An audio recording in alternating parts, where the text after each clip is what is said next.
guys, welcome to another episode of Seven Show. Today we have Jessie. I think I need not need to give her any introduction. I think most people know her from the handle 13-year-old VC. Jessie, before we delve into your all technical details about your career, things and all, this what do like to know. The first thing is the reason behind the handle name, the 13-year-old VC. Yeah. If you can start with that.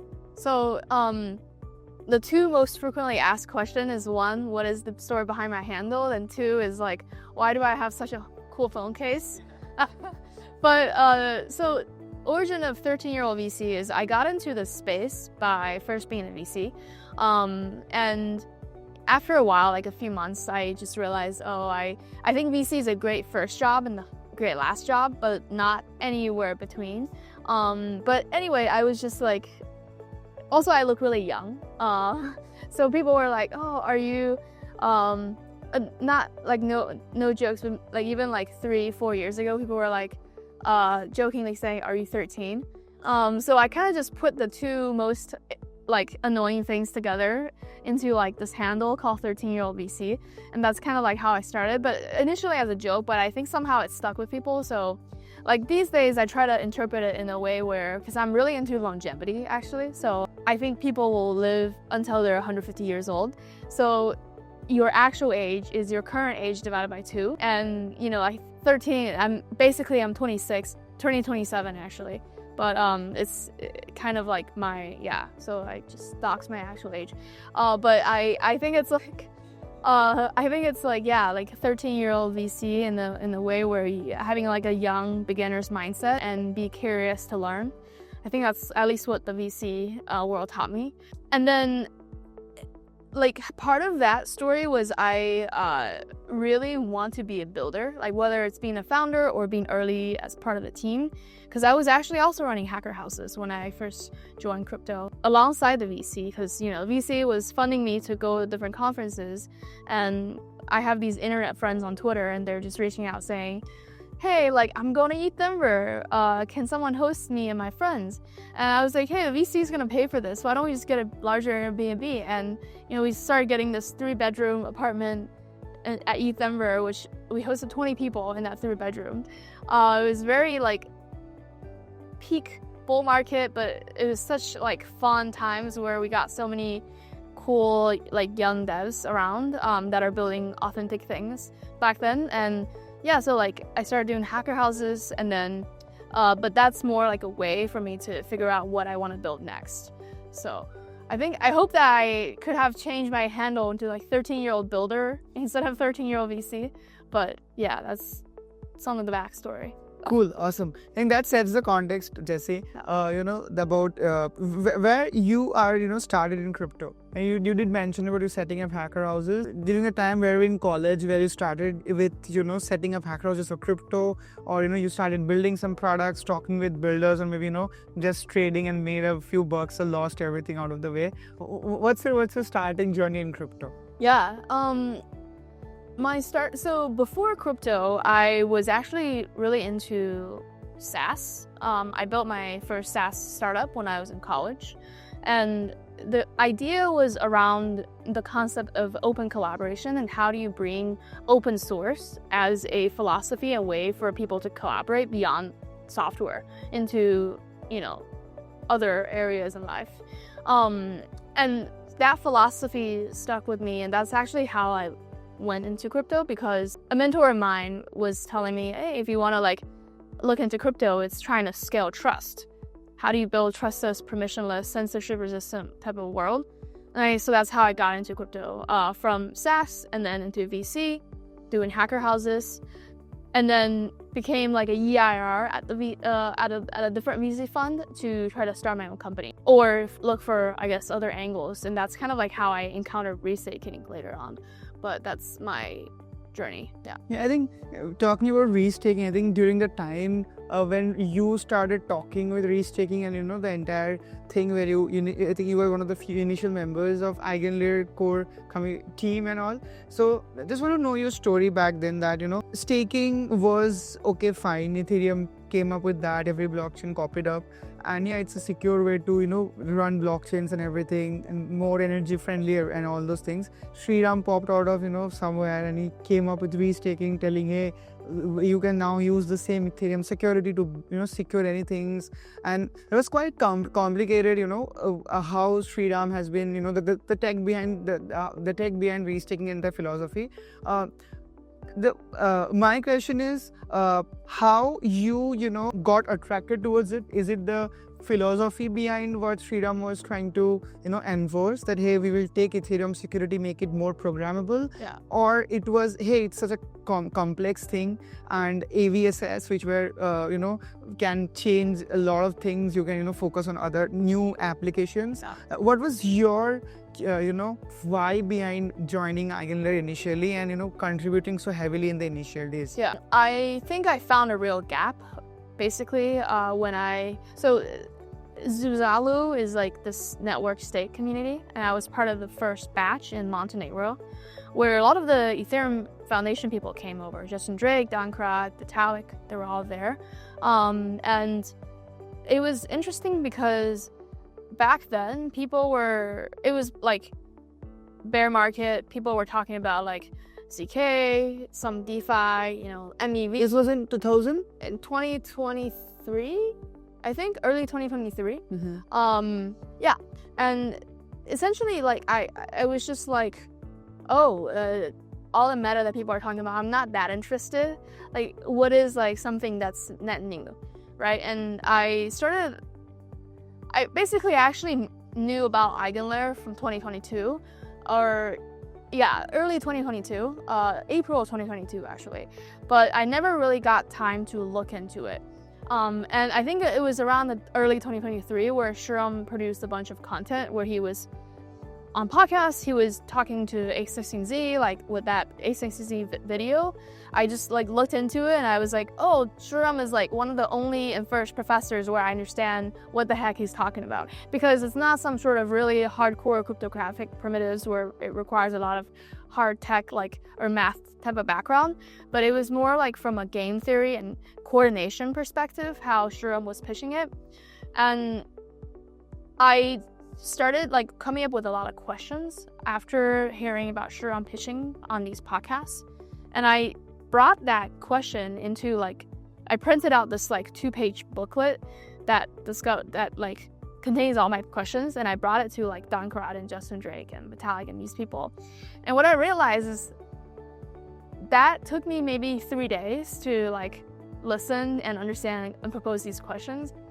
But I was already way ahead of everyone else who are, have been super smart and or how do you say, basically I was raising questions that these people were haven't thought of, basically. So that's how I realized, there's actually a big gap, because it was obvious to me that EigenLayer was going to be super important to Ethereum, because one is a new thing, everyone's just talking about L2s or MEV, but not this topic. Two, it seems extremely interesting because it both has this, what I call is upside creation, like the DeFi and the FOMO side with restaking, but also with the fundamental engine of having proof of economic security to essentially be a platform of launching new POS networks. And so that in combination was and the fact that I'm so early and I can raise so many uncertain questions so fast means there's a big opportunity here that is untapped. So that's how I pulled together a dinner with the EF people and also David from Bankless. That's actually how the podcast came to be later on. It was from that dinner where we kind of sat down, I printed out the booklet, I distributed it to everyone in the dinner, and we were just talking about it at dinner. Were it a bunch of questions in the booklet, or were blurbs? Is it okay, this is restaking, how it can help Ethereum? Yeah. Or is it a question answer format or just a set of questions? Just a set of questions. So okay, so was it like that? I got this question, and we can brainstorm and what can be the solutions to it. And, exactly. What was the purpose behind sending the? Yeah. So the purpose was then we had some agenda at the dinner because it was a relatively large dinner with all the important people, and I wanted to sort of like, because I put together the dinner, I wanted to direct the dinner in a way where there is some sort of discussion topics between the people. But it was at the dinner Vitalik told me about, oh, I'm actually writing a post on this. Don't overload on Ethereum consensus that he'll publish later. But yeah, like I think it was a great way to nerd snipe a lot of the researchers there. And yeah, so we had a great time there. Yeah, it was I think you being again one of the early contributors of EigenLayer and seeing the development of the protocol overall, what are your current thoughts on it? Maybe there were one is the risk side and the second is the usability side. If we start on the risk side, right, early on, even in the podcast you mentioned, there was lots of risks which people talked about, which EigenLayer can expose Ethereum to. One is overloading the consensus, the stake amount being at risk, and other important parameters.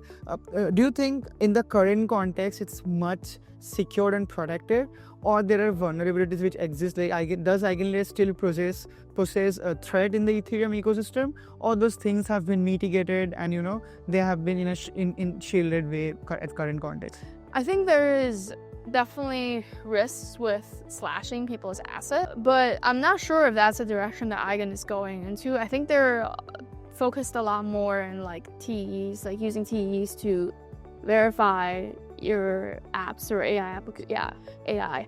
And I'm not actually sure the current state of where all the the stake economic security is actually being put to use against. But as far as I know, I think they moved into a much more secure model where it's less about staking and slashing, more about verifiability through other primitives. But I haven't followed the latest on, I followed their latest on verifiable AI, but I'm not sure what the other components are happening. Yeah. But I think it was interesting because early on, people had so many concerns. And the thing is, like, Eigen back then was so early, it had, like, I think no deposits in economic security. It was just largely like a theoretical idea.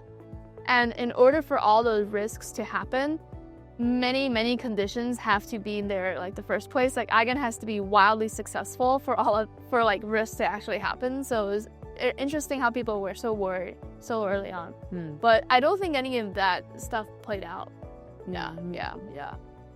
Awesome. I think moving to your Ethereum stint now currently from Eigen, that is, what do you do at Ethereum at this moment? What are your responsibilities and what are your day-to-day tasks there? How are you working in the space? And I think many of the people who are seeing this, they have seen you, writing those crazy threads about ERC-8004, x402. Just give us a brief about what are your responsibilities in EF at this point. Yeah. So I left Eigen earlier this year, and I have been chatting with Tomasz, who's the co-director at the EF, earlier this year, and just kind of like picking his brain on, hey, the EF needs an AI team because AI is obviously gonna disrupt everyone. And for context, I have been looking into AI for a while. Even when I was at Eigen have been, looking into AI since earlier last year and trying to do all kinds of interesting experiments with it. So that, my natural interest kind of like went well with Eigen and then went well with EF. So basically there's a new DAI team that got formed about 3 months ago. That was when I joined as well, with a mandate to build the agentic economy on top of a credibly neutral layer, which is Ethereum and its L2s essentially. And the team started with writing the standard around ERC-8004, which is a standard on trustless agents. Essentially, once you have agents, the very natural next step is how do we discover these agents, right? Is there like some sort of yellow book or LinkedIn where you could identify agents? And then the next step is how do you ensure those agents are actually useful or credible, right? How do you not get rugged? How is reputation formed? And then then the next step is there any ways where you can validate tasks are actually being done by the agents correctly? So that's essentially the three components, the three smart contracts of ERC-8004. And then it goes really, really well with standards like x402, which means, once agents can start paying each other or paying to access other web services, how do you have reputation and discovery features? So it's very complementary. This standard was worked on by a few orgs, including the EF or the AI team, Consensus, MetaMask, Coinbase, and Google.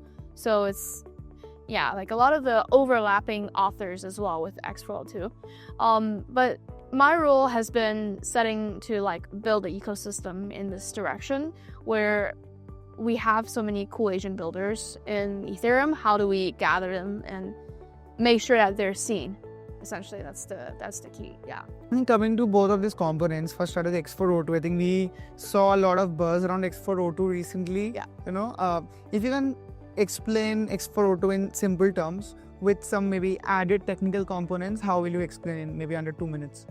Yeah. So x402 is the standard that enables micropayments to happen for agents. So what's happening is a few trends we're seeing. One is there's going to be a lot more AI and agents performing transactions on behalf of humans instead of humans directly. And two is the way they're going to do payments is going to be very different from a lot of the traditional business models that we currently have. For example, with the SaaS model where you pay $20 a month to access the service, or the other model, which is large companies trying to grab your attention and sell ads off of your attention. These two models are broken because one, AI is not going to go and read your ads. It's ads, and that attention game is for humans, but for AI and for agents, it's going to be very different. And two is a lot of times AI do not need a $20 a month service, right? A lot of times what they need is accessing the content, do web crawl, read some of the data, and just having $20 as a paywall essentially, blocks the agent from being able to access the greater web. So then you end up having these agents maybe doing other tricks to try to access the information, and so the content creators lose money and ways to generate revenue in that process. And so because of these two trends, the third argument is the current financial rail is not sufficient for supporting the agents to transact, simply because it's built for the previous status quo, which is having humans, doing a lot of the transaction, having 30 cents minimum, having 3% transaction fee, not being able to have global financial service or financial infrastructure, right? So how do we design a new way for agents to pay on top of the blockchain with stable coins? That's sort of the core thesis that x402 was trying to solve. I think that was over 2 minutes, but yeah, I think this will really help, for maybe some builders, which is the main kind of focus for you to get some initial information and then eventually build on it. I'd like to touch base on that a little bit, but before that, I also want to know about 8004. Yeah. I think you just recently did an ecosystem map specific to that, and that went pretty popular because, as I was mentioning you before recording that, we don't have much information around 8004. It's very new. I think YQ from EigenLayer, he has been cooking some nice stuff around it. He has created a scanner where you can check out these agents and how these things are functioning. So I want to know a little bit about 8004 again under 2 minutes, or as you explained x402 a little more than that. Yeah, so YQ built 8004 scan.io. He's great. We've been working very closely together since the Eigen period, where he gets his hand dirty and builds cool stuff, and now he's really into writing a lot of the stuff as well. But 8004 is like I mentioned, basically it's like LinkedIn for agents, right? How do you have agents be able to have a profile, having discoverability, having ways to utilize them, and knowing who the author and creator of the agent is, and having some sort of reputation. And the reputation comes from a few things, which is having verified accounts that have interacted with the agents, being able to leave reviews, and that's maybe for more of the non-deterministic type of tasks. But for where like cryptography comes in is you're able to use ZK or trusted execution environment, or staking and slashing to ensure more of the verifiable, like deterministic type of actions performed by these agents. So that's something that's super unique to crypto as well. And having like this is super important to basically counter the problem of sibling of agents. Once agents can pay each other, like how does this agent know that agent is actually credible and not trying to farm money from this other agent, right? Like being able to like make agent payment actually useful through this credible marketplace is essentially what 8004 accomplishes.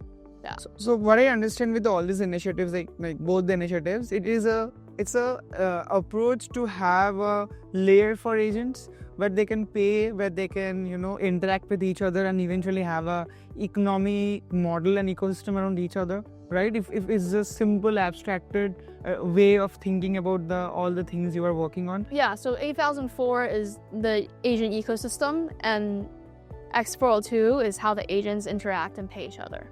Awesome. Yeah. I think I think we'll conclude the recording eventually. I think one last question I need to address is one thing you mentioned that all this efforts you have been putting on the data you are putting on and the content you are creating, that's initiative to get builders eventually on Ethereum and using x402 and 8004 and build some cool stuff. If you can tell us the kind of applications you are thinking, or as you mentioned you are working with YQ and other folks in EF, what are the applications the foundation and all these people who are working on it are looking forward to, like, okay, this can be possible, and also how Ethereum can play a crucial role in maybe securing or maybe providing support across all this? Yeah, so these are very good questions.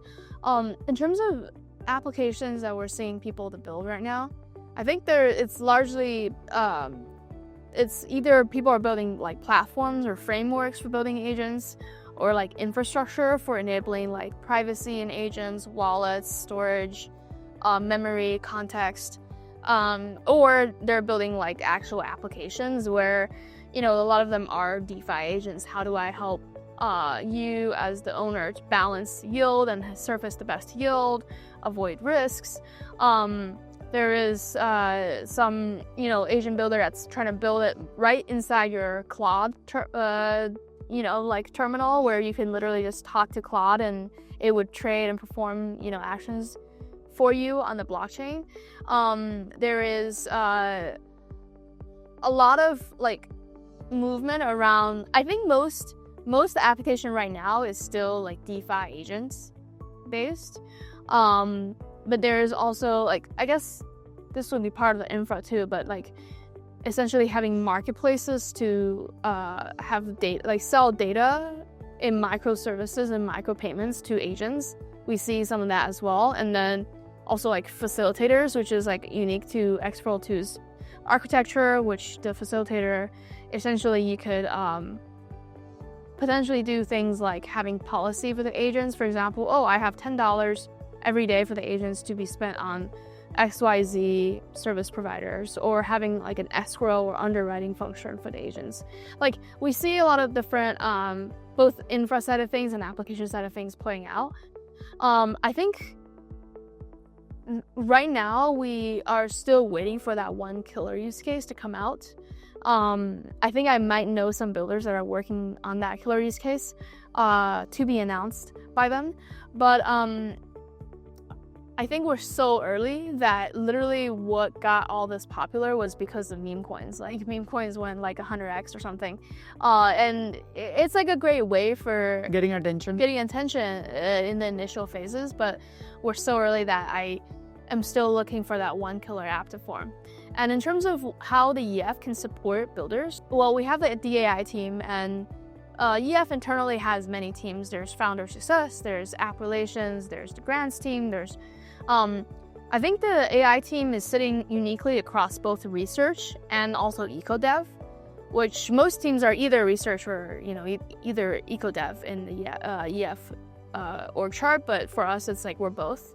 So we're doing research with some LLM labs, right? I don't know if I can disclose the topics yet, but we're trying to go like very like actual AI, but we're also providing ecosystem support from running events like Trust Us Agent Day, which is happening in DevConnect, to like a lot of community calls where we can showcase people's demos on calls where there's a few hundred people that show up that are interested in this topic, to we're potentially putting on some more like support programs that stay tuned. Yeah. Awesome. Yeah. I think, Jesse, one final question will be, you're in DevConnect week and you just, as you mentioned, you just flew today a few hours back.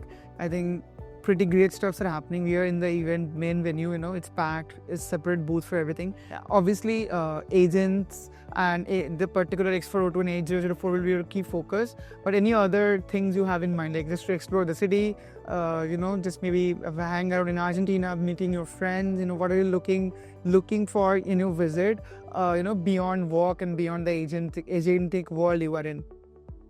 That's very fascinating. I'm like not too long ago, I published this thread on essentially how are people around the world using crypto.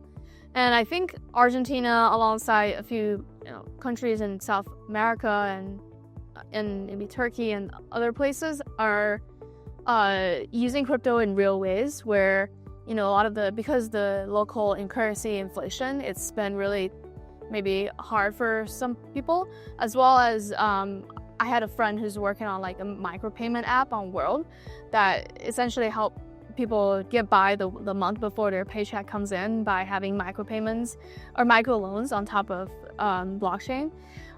Just kind of like observing how people are actually reacting and using crypto in Argentina, I think will be really exciting while I visit the cafes and the shops here. Yeah. Awesome, Jesse. I think super thanks for doing it. Hopefully we'll talk once we are in the head of the ecosystem part, if you want to. Speaking of agents, Jesse, you've been working on AI side of things. How do you see like human component coming in when you are into the AI world? Like right now we are using like Claude and ChatGPTs all the time, and I know that it's like a very generic question, but I wanted to know your views behind it.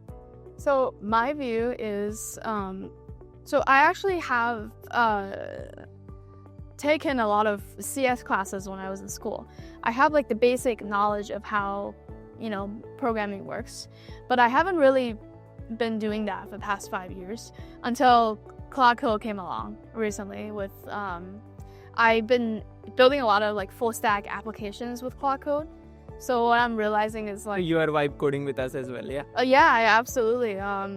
With a few friends, we're just, even the past weekend we were doing some hackathons together. But what I really realized is two things. One is it's very easy now for a lot of teams to have cool ideas to come up with demo level products, but it's extremely difficult to go to the last 10% or the last mile of making this product actually useful and usable. That's like one thing, which is like so many people are now, enabled with this technology, but so little actually useful, even agents is actually, around. And there's such a big gap between actual adoption of AI beyond just, the single LLM that people use on ChatGPT to how it can actually impact your life. So we're super early, basically. Second is, I think unless you're working on some sort of deep tech or, like LLM like research, I think like BD, marketing, sales, like the business side of things, go to market is becoming a lot more rare. Like if you have off the top of my head, I can name you like tens, if not hundreds of really good developers. Off the top of my head, I might be able to name like 5 or 10 very good BD business type of people. And I think in this world where essentially code is becoming fungible and a lot of the, like beginner and intermediary sort of like tech skills are being fungible. A lot of I think the differentiator is on the BD and the go-to-market. So I'm hoping to like meet a lot of people who are really strong in this area, because the variance for this type of people is very high, and I think very, very few actually top performing people in this. Whereas I can name you a lot of very good programmers. And again, that I think that function is becoming a lot more standardized and fungible. Yeah. That's my two takeaway recently. Yeah. And what do you think about the security and the privacy side of things when you are dealing with AI? Oh. The question. Geez, I don't know if I have like the best security practice there, because I do turn on a lot of memory for AI to remember our past conversation. Because I like ask AI every once in a while, hey, help me generate a profile of who you think I am, just based on our past chats. And surprisingly, it gave me so many details about me and like this entire profile. It's kind of very crazy. I think it's like, I don't know how to. I think unless you purposefully like turn it off, it's hard.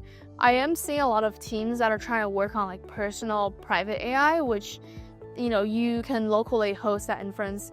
That some people even argue you should own your own GPU at home to run. Isn't it too late though? I think there's still some time, but I think there's still some time in the sense that there's also new business models forming where it's not just like business trying to farm your attention off of ads. Even though I have heard, whispers on saying OpenAI is trying to launch ads, but it's like, I think as individuals we got to be really conscious about the matrix is forming and it's closing.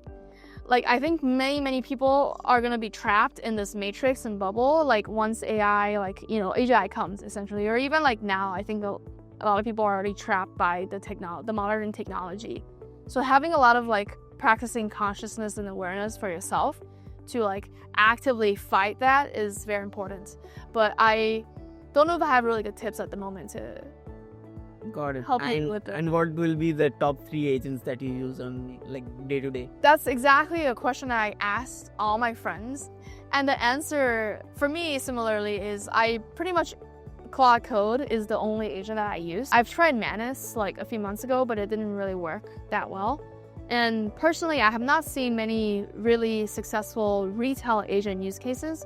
As far as I know, most agents that are actually producing output exist in vertical workflows within enterprises, where enterprise, for example, may build 40, 50 agents that are almost like semi-autonomous because humans still have to be in a loop to perform a lot of these things. Everything from like legal like co-pilot to like sales BD, procurement agent. But I haven't seen a lot of really useful retail side of things on the agents. Yeah, use case. Yeah, Claude Code is my only one. Claude is the one. Yeah. Yeah, and the final question will be on lines of if you have gotten like a far edge in terms of AI and you have been like early, and you said now it's a early time, but you have been like more earlier than yes. So what will be your like closing thoughts for people who are like building on AI and coming up with like unique use cases that you think that haven't been tapped around yet? And yeah, any thoughts on that? Closing thoughts. Unique use cases that haven't been tapped on yet. I do think there's a big gap in consumer agent. Like what is there even to do? Like why can't, like the big question is why can't a human just use like this one LLM, right? Like what is there for an individual retail to use agents for? I think it's my big question. Like maybe more agents around like how to empower an individual to become like a superhuman. Like in the sense that right now I almost feel like my productivity is limited by how many screens I have in front of me, because every screen can be a unique Claude Code agent. But is there any other agents that can enable individuals to be a superhuman beyond just coding? Yeah. Perfect. And the final question will be why the cover? The case is like a very popular item that I own that every single person looks at this and comment, wow, it's such a phone case. I wish I could just like buy this bulk and sell it to people. Like yeah. You can call it an NFT and maybe like just distribute it. Yeah, I have like some sort of personal touch on this. I think this is, how much would you buy this for? I don't know if you even like it, but yeah, Yeah, maybe a couple of $5 maybe. I was Well, I was thinking about $30. a 30. Yeah. Oh my god. Okay. It's I think it's a typical Yeah. price on the U.S. market. I don't know, but I got this for like a tenth of, like I got this for like $3 or something. 3, right? Yeah. On Taobao, which is like this Chinese Amazon. Yes. Yeah. They have really cool designs.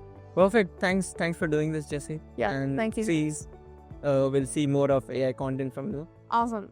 Yeah. Thank you. Cool.